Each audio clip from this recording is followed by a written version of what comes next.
Hello everyone, let's go অফবিটের তরফ থেকে আপনাদের সকলকে স্বাগত জানাই আমাদের নতুন একটি ট্রাভেল ব্লগে। আজকে আমাদের গন্তব্য হলো Kurseong, the land off white orchids, যেটি সমুদ্রপৃষ্ঠ থেকে 4800 ফিট উচ্চতায় অবস্থিত একটি অতি সুন্দর শৈল শহর। আজকে আমাদের গন্তব্য কার্শিয়াংয়ের পাশাপাশি তার বিভিন্ন আশেপাশের বিভিন্ন অফবিট জায়গাও হতে চলেছে। তো সঙ্গে থাকুন, আমরা রোহিণী বাইপাস ধরে কার্শিয়াংয়ের দিকে এগোতে লেগেছি। এখন রোহিণী টোলে বাইক পিছু 10 টাকা নেয়। রোহিণীতে যারা শেয়ার ক্যাবে বা রিজার্ভ কারে করে কার্শিয়াং পৌঁছতে চান বা দার্জিলিং যেতে চান, তাদের জন্য কিন্তু খুব ভালো ব্রেকফাস্টের অপশান রয়েছে এই রোহিণীতে। অনেক ক্যাফে, অনেক রেস্টুরেন্ট এখানে আপনারা পেয়ে যাবেন। যারা শেয়ার ক্যাবে আসতে চান তারা দার্জিলিং মোড় থেকে বিভিন্ন শেয়ার ক্যাবে জনপ্রতি 250 টাকার মাধ্যমে আপনারা অতি সহজেই কার্শিয়াং পৌঁছে যেতে পারেন। এছাড়াও তেনজিং নৌকে বাসস্ট্যান্ড থেকে প্রচুর বাস রয়েছে। আমরা যাওয়ার পথে এই সুন্দর ওয়াটারফলটা দেখে দাঁড়িয়ে পড়লাম। এখানে অনেকজন যাচ্ছে, ছবি তুলছে। আপনারাও আসার পথে শেয়ার ক্যাবে সম্ভব না, কিন্তু প্রাইভেট ক্যাব হলে অবশ্যই এখানে দাঁড়িয়ে ফটো তুলতে পারেন।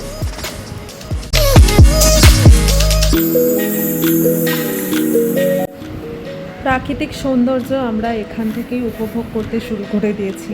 আপনারাও দেখতে পাচ্ছেন মেঘেদের আনাগোনা, তার মধ্যে চা বাগানের মধ্যে দিয়ে পাহাড়ি এলোমেলো রাস্তা, আঁকাবাঁকা রাস্তার মাধ্যমে আমাদের বাইক এগিয়ে চলেছে।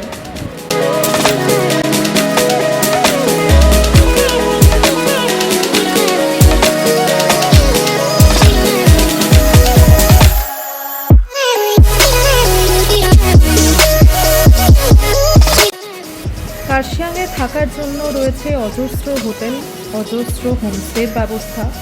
আপনারা চাইলে কার্শিয়াংয়ের মধ্যেও থাকতে পারেন। আমরা ছিলাম কার্শিয়াংয়ের স্টেশনের একদম অপোজিটে আস্থা হোটেলে। হোটেলটি ভালো, ছিমছাম। আর আপনারা যদি চান তাহলে কিন্তু কার্শিয়াংয়ের বাইরেও প্রচুর অফবিট জায়গা আছে, সেখান থেকেও কিন্তু প্রকৃতির কোলে 1 বা 2 রাত অবশ্যই কাটিয়ে আসতে পারেন। যারা শিলিগুড়ি বা তার আশেপাশের বন্ধুরা রয়েছে, তারা তো একদিনের জন্য অবশ্যই চাইলে সকালে গিয়ে বিকেলের মধ্যে কার্শিয়াং ভিজিট করে ঘুরে আসতেই পারো।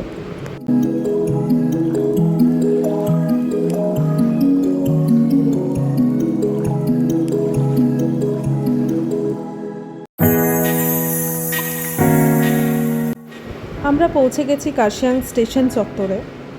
আর এখান থেকেই পরিবেশের যে রূপ সেটি পরিবর্তন করতে শুরু করে দিয়েছে। চারিদিকে মেঘের আনাগোনা ইতিমধ্যে চোখের মধ্যে পড়ছে আমাদের।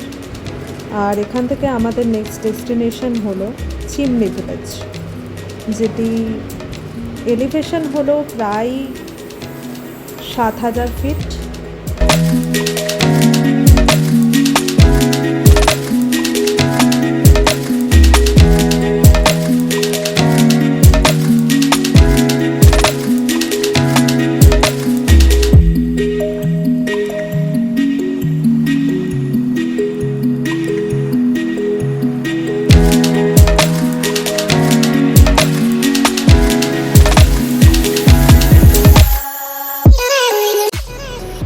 আমরা চিমনির দিকে না গিয়ে আমরা একটু চলে গেছিলাম সোনাডার দিকে। তার কারণ হচ্ছে একটু কার্শিয়াং আউটস্কার্টেই আমরা আগেরবার একটা ফাস্ট ফুড সেন্টারে মোমো খেয়েছিলাম, যেটি খুব সুন্দর টেস্টি ছিল, কিন্তু এইবার আমাদের ব্যাড লাক, সেই দোকানটি মনে হয় বন্ধ হয়ে গেছে।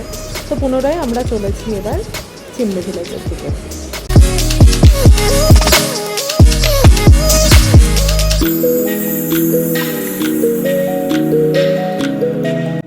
যেহেতু কার্শিয়াং পৌঁছতে আমাদের দুপুর হয়ে গেছিলো, তাই আমরা একটা খুব সুন্দর সাজানো ডেকোরেটেড ক্যাফেতে গিয়ে আমাদের লাঞ্চটা সেরে নিয়েছিলাম চা, থুপ্পা, মোমো এসবের মাধ্যমে। আপনারাও চাইলে ক্যাফেটা আসুন, ভিজিট করুন। ক্যাফেটা চিমনি ভিলেজ বা ডাউ হিলের যে রাস্তাটা উঠছে কার্শিয়াং থেকে সেদিকে।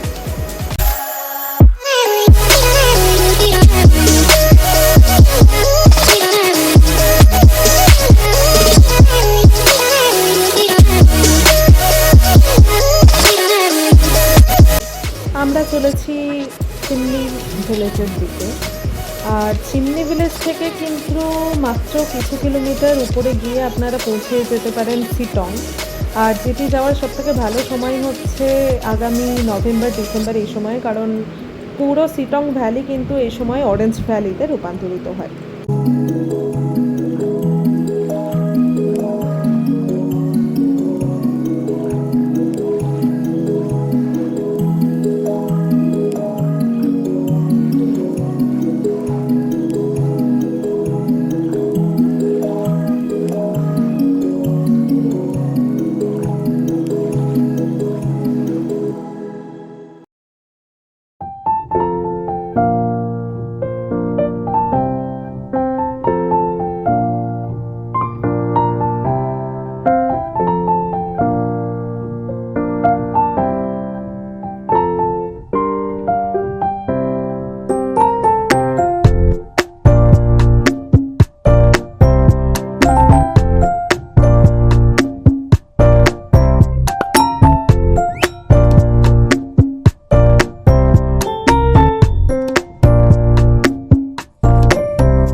চিমনি যাওয়ার পথে আমাদের কিন্তু এরকম পরিবেশেরই শিকার হতে হয়েছিল।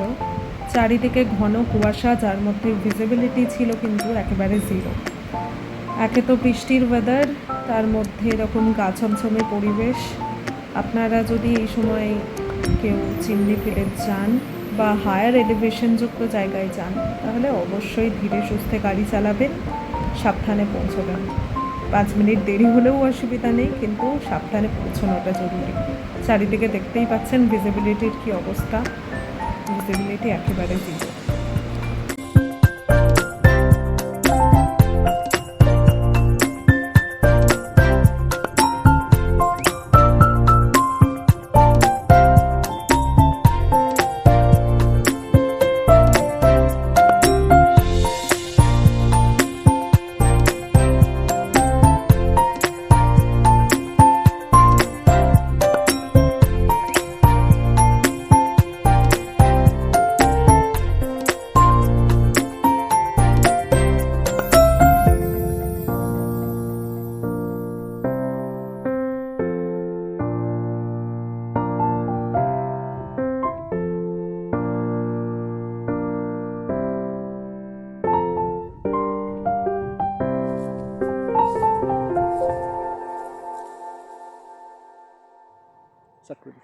হ্যালো গাইস, তো আমরা আজকে এসে গেছি চিমনি ভিলেজে, আর যেখানে কিনা প্রচণ্ড ফগি আর প্রচণ্ড মিষ্টি weather. So as you can see, প্রচণ্ড বৃষ্টির মধ্যে আমরা রেনকোট পরে, দেখুন সবাই।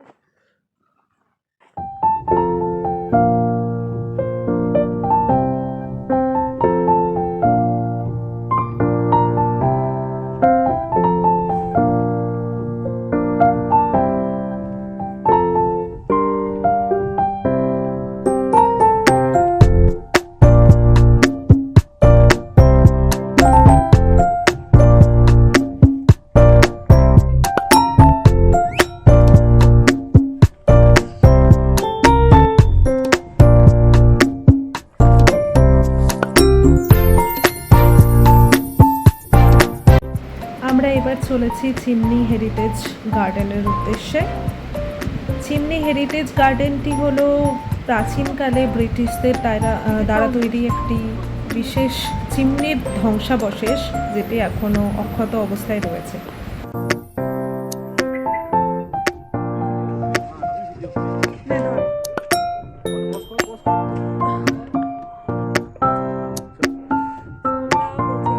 চিমনি ভিলেজে, আর চিমনি গার্ডেন যেটাকে বলে।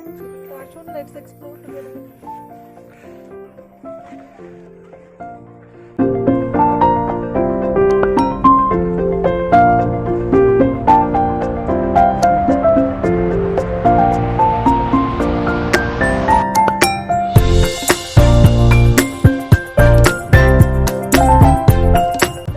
চিমনি গার্ডেনের টাইমিং হলো সকাল 10টা থেকে বিকেল 4টে পর্যন্ত।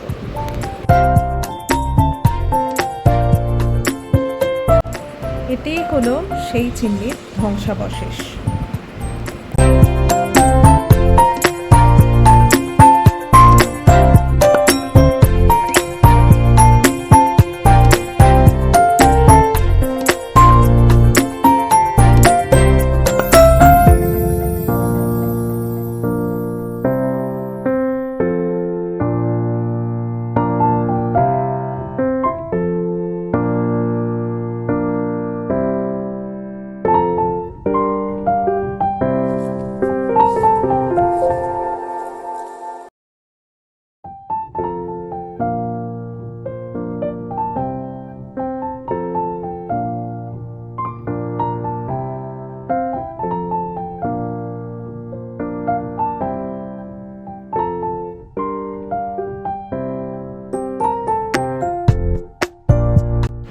আমরা বেরিয়ে পড়েছি চিমনি ভিলেজ থেকে। আমাদের নেক্সট ডেস্টিনেশন হলো ডাউহিলের ফরেস্ট।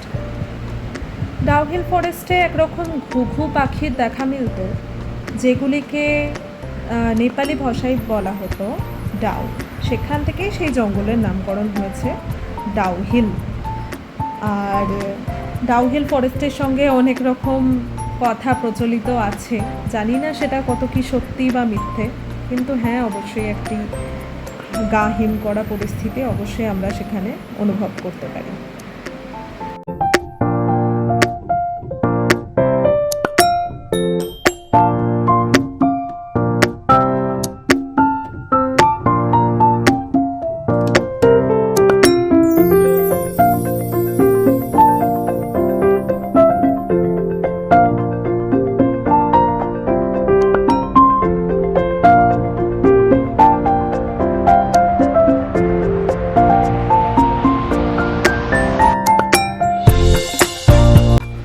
আমরা কিন্তু প্রায় এসে পড়েছি ডাউহিলের রাস্তায়।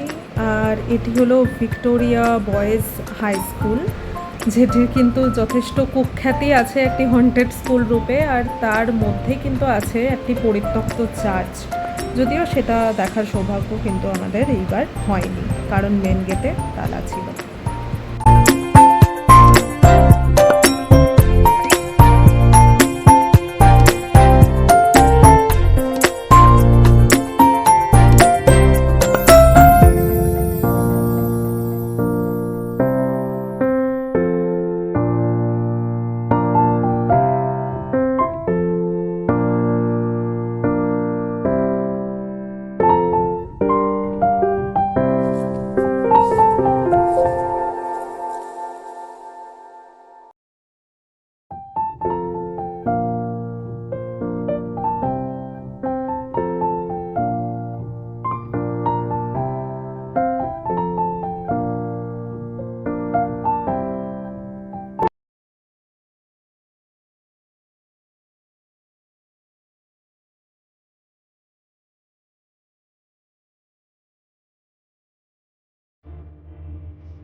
তো আমরা এখন আছি হনুমান টকিজের রাস্তায় কার্শিয়াংয়ে। আর খুব ভালো একটা সিনারি দেখে দাঁড়িয়ে পড়লাম। সিনারি বলা ভুল হবে, কার্শিয়াং মেন সিটিটা উপর থেকে কেমন লাগে সেটা দেখুন আপনারা।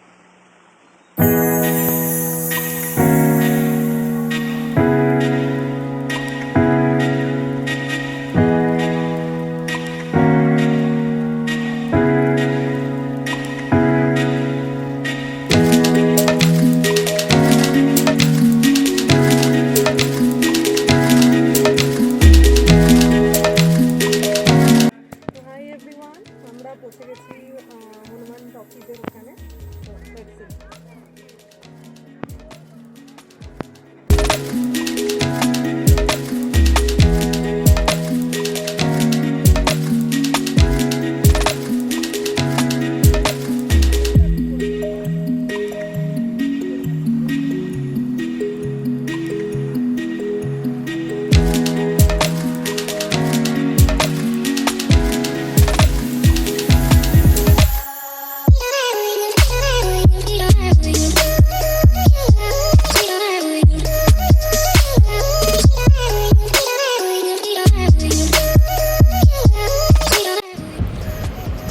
টকিজ থেকে এবার আমাদের নেক্সট ডেস্টিনেশন হলো ওই নিচের রাস্তা ধরেই গিদ্দা পাহাড় আর ইগলস ক্র্যাক ভিউ পয়েন্ট, যেখান থেকে কিন্তু আপনি পাখির চোখে গোটা কার্শিয়াং শহরকে এবং নিচের শিলিগুড়ি শহরকে দেখে নিতে পারেন।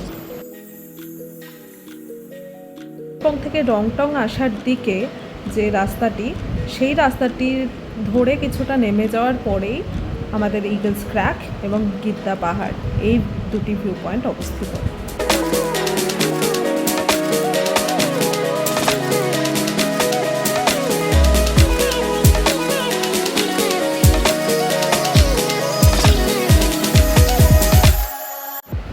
এটাই হলো ইগলস ক্র্যাক ভিউ পয়েন্ট। আর যেখান থেকে নিচে আপনারা দেখতে পাচ্ছেন পুরো শিলিগুড়ি শহরটিকে কিন্তু স্বমহিমায় বিরাজ করছে।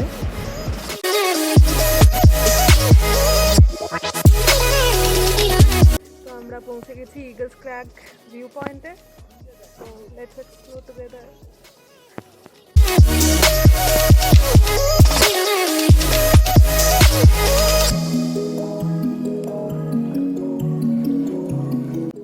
নিচের যে পাহাড়টি দেখতে পাচ্ছেন ওটা কিন্তু গিদ্দা পাহাড়। এখান থেকে সানসেটের ভিউ কিন্তু অপূর্ব লাগে। আর ইগলস ক্র্যাক কিন্তু বিকেল 5টা অবধি খোলা, তো সেটি মনে রেখে বিকেল 5টার আগে অবশ্যই কিন্তু একবার ভিজিট করবেন।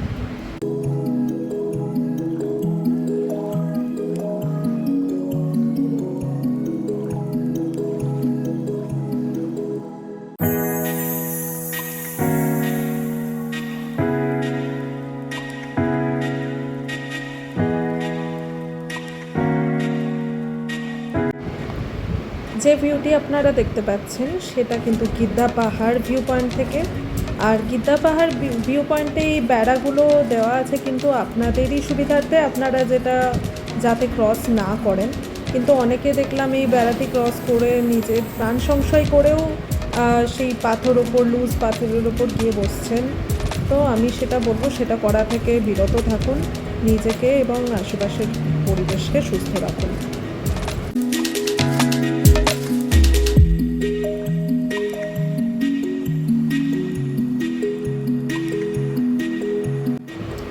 তো এই ছিল কার্শিয়াং ট্রিপের খুঁটিনাটি। আজকে আমাদের ব্লগটি আপনাদের কোনো সুবিধার্থে লাগলে বা ভালো লাগলে please subscribe to our channel, please like our video and share it with your friends. Thanks for watching.